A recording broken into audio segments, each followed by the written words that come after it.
I wanted to address something that I think that most people don't have a real clear understanding of, which is very important to our hobby, our business.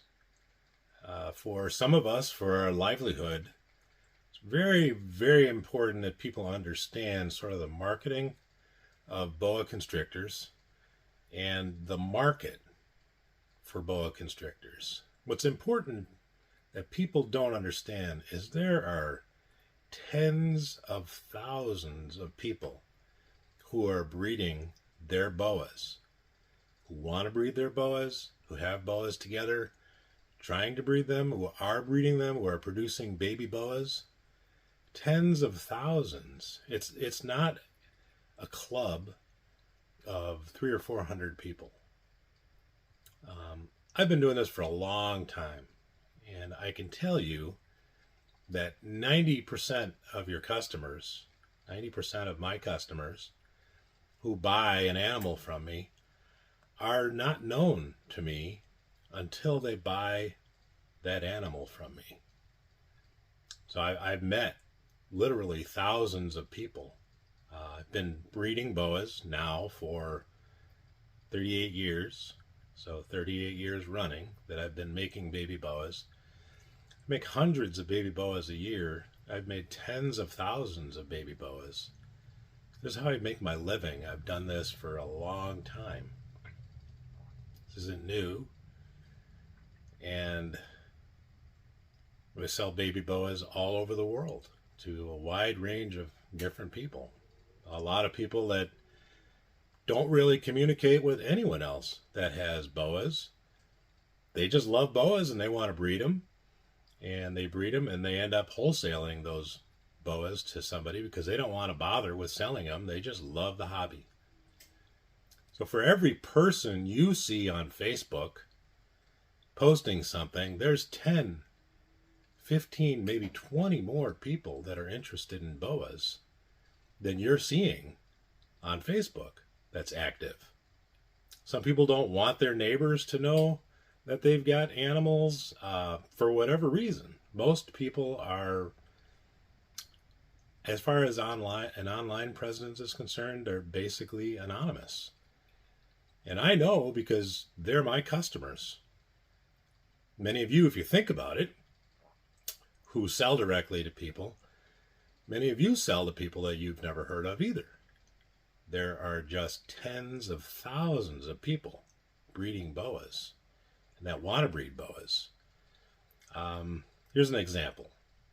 My Facebook page, the Boaphile page on Facebook, I have not posted anything actively on the Boaphile Facebook page for 10 years. I did use it a lot. I thought it was a great way to market.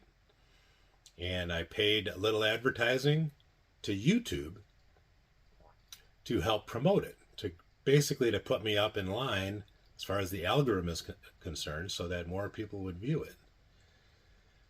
And I got up to, well, we have 35,000 likes on that page.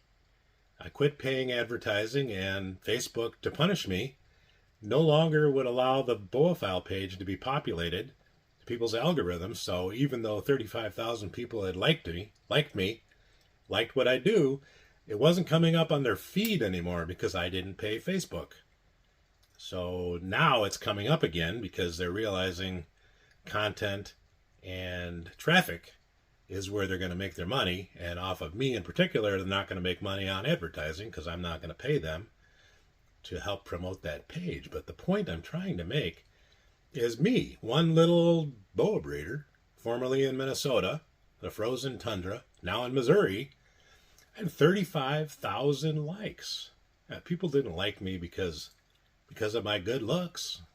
They didn't like me because they thought I had a scraggly beard and they wanted to watch, see what the guy is doing next. They liked my animals. They were interested in my animals.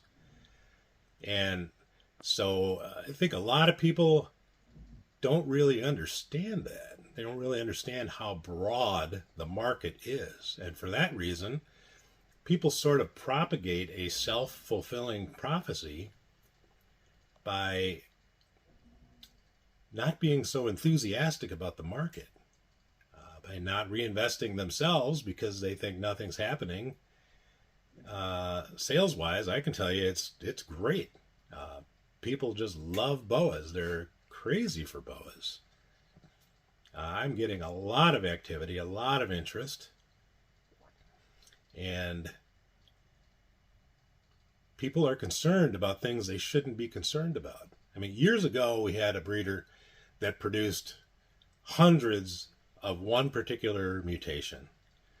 And in retrospect, it was a giant mistake for him to have told everyone, every litter he produced, how many of that particular mutation he produced, because they went from a value of $5,000 a piece down to you couldn't get $300 or $400 for them, because everyone knew he'd made 700-800 of them. And so for that reason, people are scared that if one person makes a lot of baby boas, that's going to depress the market. Well, I, for one, I'm involved in 15 different projects, maybe 20 different boa constrictor projects, not one individual project. All my eggs aren't in one basket. I'm going to make a lot of babies this year, as I do every year. But there's nothing to fear about that, because there are plenty of people that are going to be interested in the wide range and a large number of different projects that I'm working on. Let me give you an example. Probably half of boa people are exclusively involved in VPIT positive projects. I don't have that kind of tunnel vision. That's 10% of what I'm doing is VPI related. So anyone that's in the VPI project has nothing to worry about little old Jeff, who's going to have a tiny fraction of the number of VPI babies relative to the number of VPI babies produced nation and worldwide. There'll be thousands of people that produce litters. I won't produce 10. So it's just not an issue. No one person can completely ruin a market based upon production alone. There are a couple things that you can do that are really bad for the market and bad for your market if you're the breeder. For instance, if you produce something that's pretty rare, or you buy something and you're going to broker something that's pretty rare, and say you buy 20 of something and they're all the same mutation, you basically have the same particular niche of customers that you're looking for, don't post all 20 of them for sale, because people look at it psychologically. They think, wow, there's 20 of them? Whoa. They don't want them as much as they would if there was only 4 of them. And that's a psychological thing. It's human nature to sort of have that reaction. So the positive thing to do for yourself and for the market overall is to just show 4 or show 6, show 2 males and 2 females, 3 males and 3 females. Somebody calls you and they're twisting your arm. Well, what else do you have? Do you have something that's redder? Do you have something with a pattern that's more like this? Okay, then you show them that. You offer that for sale. It's not a secret, but you don't go out of your way to sort of poke everyone else in the eye with a sharp stick, showing off how many you have. So it's an easy or a small thing you can do, which is good for the market of the guy who's got 20 of them, and good for everyone else, because there isn't that psychological stumbling block of so many appearing. Another big mistake you can make is to complain to everyone on the planet that you're not selling X, Y, Z. Don't do that. Who wants to buy from someone who is not being successful? So you harm yourself by complaining to the masses that something isn't going exactly like you would like it to go. You just quietly keep doing what you do, offer your animals, talk them up, do lots of shameless self-promotion. That's what I do every day. I let them promote themselves, usually with the pictures, but don't badmouth yourself. Don't badmouth your own project, because nobody wants XYZ. You don't do that. But the biggest thing, the biggest point I wanted to make in this particular discussion is there are tens of thousands of people that want your animals. So the other day I produced an Anarthristic Labyrinth Aztec IMG. So one. How many boa people do you think would like to own that boa? Tens of thousands of them. That's how many, a lot of people would like to own that animal. It's mine for now. But tens of thousands of people want it. Now, tens of thousands of people can't be spending a lot of money on an animal, on an investment type animal. A lot of people can't. But there are still thousands of people who could.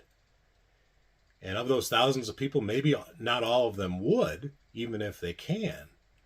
But a lot of that is because of the psychological impression they get from breeders who are bad-mouthing projects, bad-mouthing their own projects, bad-mouthing the market, which is unjustifiable because there are plenty of people out there that are working. There are plenty of people that are making plenty of money that have no reason not to buy other than the psychological encumbrance of worrying about the future market because of some self-fulfilling prophecy that they've talked themselves into. So I just wanted to mention this because I think that the market is hurting to some extent. I'm going to be fine. People love my animals, and I'm going to sell all the animals I need to sell. But the overall market is really important to me, both from a selfish position and from just seeing it succeed. Same reason why I gave out the secrets that I've given out on breeding boas. Same reason why from day one, someone else comes up with a cool project and I think it's neat. Even if I'm not invested in it, I promote it. The NFI project is a good example. I didn't own a single NFI animal. There was no agreement between me and Joe for me to acquire an NFI animal.